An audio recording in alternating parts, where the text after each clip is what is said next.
పండిన బృంద సారథి ప్రభుత్వం పార్టీల మధ్య పటిష్ట వారథి ఆనరబుల్ ఎమ్మెల్సీ మహేష్ కుమార్ గౌడ్ గారి శుభాకాంక్ష.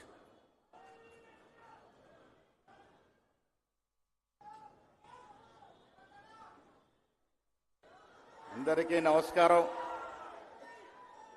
గౌరవ ముఖ్యమంత్రి వర్యులు శ్రీ రేవంత్ రెడ్డి గారు, స్థానిక శాసనసభ్యుడు తమ్ముడు నవీన్ యాదవ్ గారు, వేదిక పైనటువంటి మంత్రులు,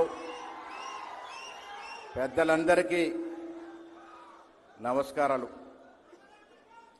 మాట ఇచ్చినాం, ఇవాళ నిలబెట్టుకున్నాం. కాంగ్రెస్ పార్టీ అంటే మాట ఇస్తే మాట కట్టుబడి ఉంటుందని చెప్పటానికి ఇవాళ ఎన్టీఆర్ గారి విగ్రహావిష్కరణ ఒక తార్కాణం. ఎన్నికలకు ముందు ముఖ్యమంత్రి గారు చెప్పినారు, నగరం నడిబొడ్డున అన్నగారిని ఎన్టీ రామారావు గారి విగ్రహాన్ని పెట్టుకుంటామని. ఆ మాట ప్రకారం ఇవాళ నిలబెట్టుకుని విగ్రహాన్ని ఆవిష్కరించే కార్యక్రమంలో మనం పాల్గొంటా ఉన్నాం. మిత్రులారా, ఎన్టీ రామారావు గారు గొప్ప కళాకారుడు. నా దృష్టిలో వారిని ఒక పార్టీతోనో, ఒక కులంతోనో, ఒక ప్రాంతంతోనో ముడిపట్టడానికి లేదు. యావత్ ప్రపంచంలో ఉన్నటువంటి తెలుగు వారికి ఆయన అన్నగారు. ఆయన పెట్టిన పార్టీ సిద్ధాంతం వేరు కావచ్చు, ఆయన ఆలోచన వేరు కావచ్చు, కానీ ఆయన కూడా శ్రీమతి ఇందిరాగాంధీ లాగానే పేదల అభ్యున కోసం పనిచేసినటువంటి మహానాయకుడు. ఈ రాష్ట్రంలో పేదవాడికి ఇచ్చిన ఇండ్ల కార్యక్రమం కానీ,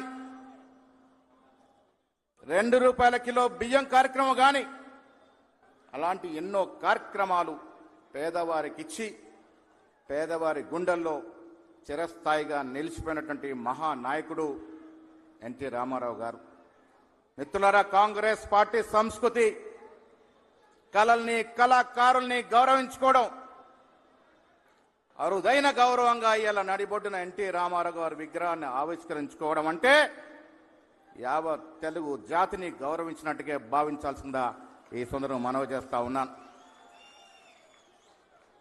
ఆనాడు ఇందిరాగాంధీ, తర్వాత ఎన్టీ రామారావు వలె ఇలా రాష్ట్ర ముఖ్యమంత్రి రేవంత్ రెడ్డి గారు కూడా పేద ప్రజల కోసం శ్రేయస్సు పడుతూ వారికి అందాల్సిన ఫలాలు ఇస్తూ పోతా ఉన్నారు. మిత్రులారా, ఎక్కువ సమయం తీసుకోను. చాలా ఆలోచన తర్వాత ఆనంద్ నవీన్ యాదవ్ గారిని ఇక్కడ అభ్యర్థిగా నిలబెట్టాం. చాలా వాగ్దానాలు ఇచ్చాం, అన్నీ నెరవేరుస్తూ వస్తూ ఉన్నాం. దాంట్లో ఒకటి ఎన్టీ రామారావు గారి యొక్క విగ్రహ ఆవిష్కరణ.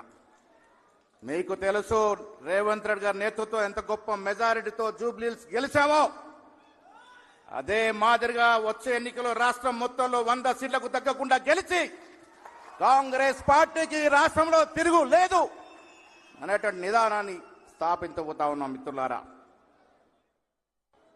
మహిళలకు ఉచిత బస్సు మొదలుకొని ఇవాళ సన్న బియ్యం వరకు ప్రతి పేదవానికి అందాల్సిన సంక్షేమం కాంగ్రెస్ ముఖ్యమంత్రి రేవంత్ రెడ్డి గారి నేతృత్వం అందుతా ఉంది. భవిష్యత్తులో కూడా అందుతుంది. వచ్చే ఎన్నికల్లో మళ్ళీ వస్తాం, ఇంతకు రెట్టింపు సంక్షేమం, అభివృద్ధి ఇస్తామనే మాట చెప్తూ మీ నుంచి సెలవు తీసుకుంటా ఉన్నాను. జై హింద్, జై కాంగ్రెస్. ధన్యవాదాలు సార్. మన రాష్ట్రం రైతుల ఆశీస్సుల మాగా